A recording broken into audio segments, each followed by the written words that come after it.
want to always make sure that there is not any spinach leaf left because it kind of grosses me out. I don't mind eating spinach, but I don't want to drink it unless it's super smooth and I don't even know it's in there.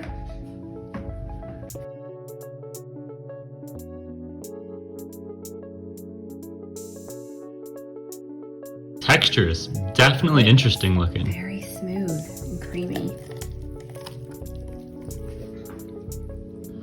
One thing about gluten-free, sugar-free, dairy-free, and I'm not a label person, I just clean, but we'll talk about the purpose later, but you get hungry more often, so you better be prepared for that next meal or you might be in trouble.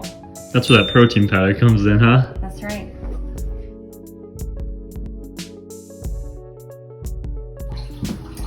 You're gonna be pleasantly surprised. Did you try it? Took a little Did you lick the taste. spoon? I did. We got a cheater. Let me get this.